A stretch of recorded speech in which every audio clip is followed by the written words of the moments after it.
remember what it was like?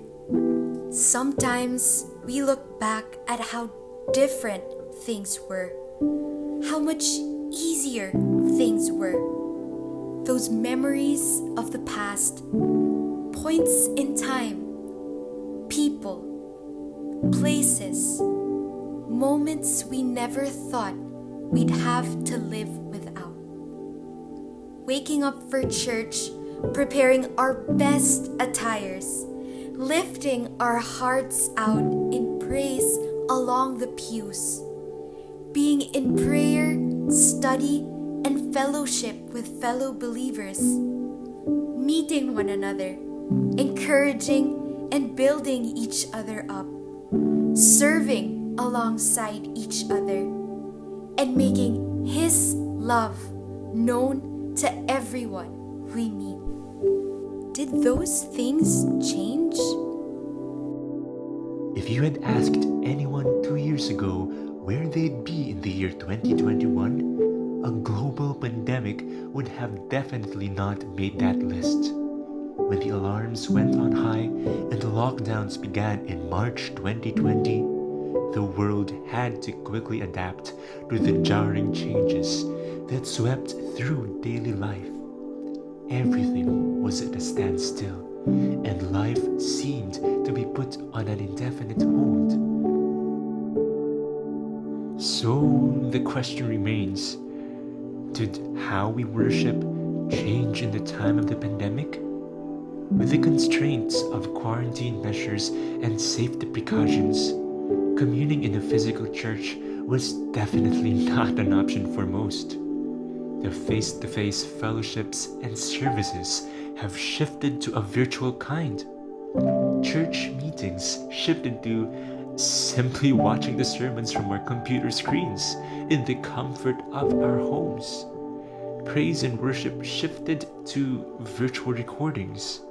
Small groups meet virtually via Zoom.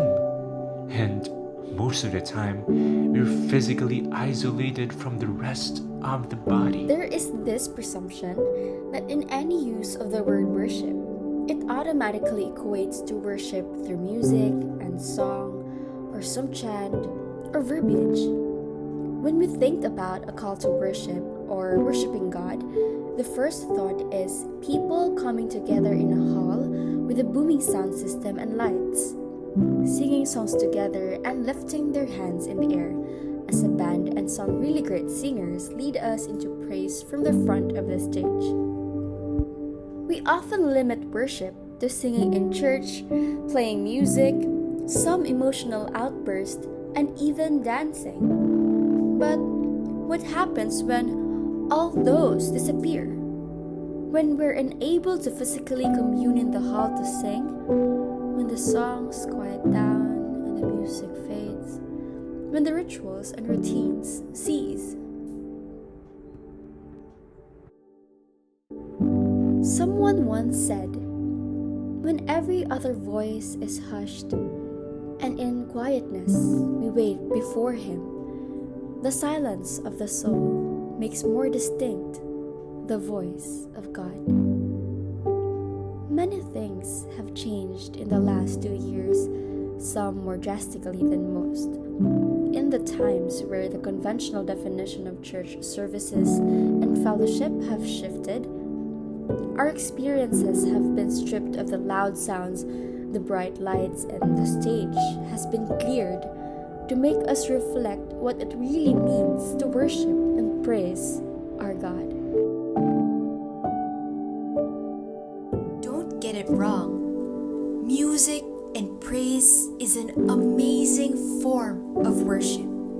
He's given us these amazing talents to use to further His kingdom, to honor Him, and to bless others. And it's not to say that worshiping through music means nothing, that we shouldn't clap, lift our hands, kneel, and sing to God. Yes, worship is expressed when we sing songs and raise our hands, but only when our hearts focus on God and when our lives follow suit. All singing and music without a heart that is full of God's praises isn't worship. It's just singing and music. And all singing without a godly life, marked by expressions of love for God and for our neighbors, is just hypocrisy. Worship is a heart condition that trusts and praises the fullness and wholeness of Christ and lives every single day unto God because of who He is in our life. The most common mistake Christians make in worship today is seeking an experience rather than seeking God. Worship, worthship. The way we do things speaks a lot about what we give worth, what we deem worthy of our time and energy, how much of our lives we are even willing to risk for it. For the Christian, the realization and understanding that everything we have and are lies solely and firmly on Christ drive our lives to a fuller expression of thanksgiving and sweet surrender in every aspect. Life becomes an overflow of thank you and Abba, Father. Thanksgiving finds peak expression as we approximate Christ's life, fellowship, prayer, discipleship, service, all making sense only in the spirit of sincere gratitude and unassuming surrender. Knowing our place in the grand scheme of things enables us to look up and place as close as possible the value Christ puts in each person, each work, each thought, dignifying even the mundane things. The more we put our worth in Christ, the more we see in the lives He is seeking to redeem. Vertical harmony translates into the horizontal melody of our lives. Christ's life becomes our life. Our thoughts, words, desires, motives, and actions. Every waking minute becomes a form of worship, expressions of the principles of our heavenly King. Our daily life shows to whom we are working for, what we love and cherish, what we deem most valuable, what we can label as moments rather than mere passing days. These motives inform our advocacies, the energies we place in taking care of our patients, how we prioritize our resources and support for the benefit of our fellow people.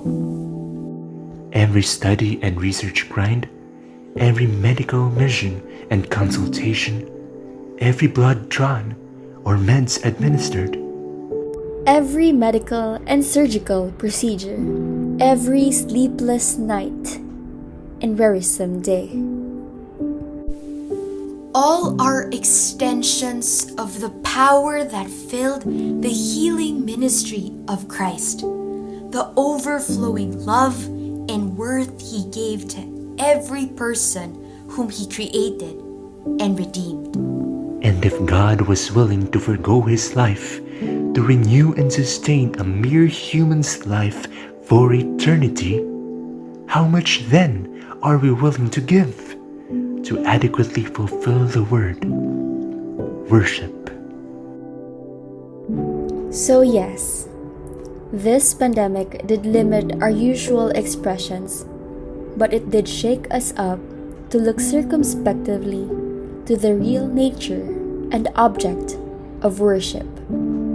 It will always go back to Him, Jesus.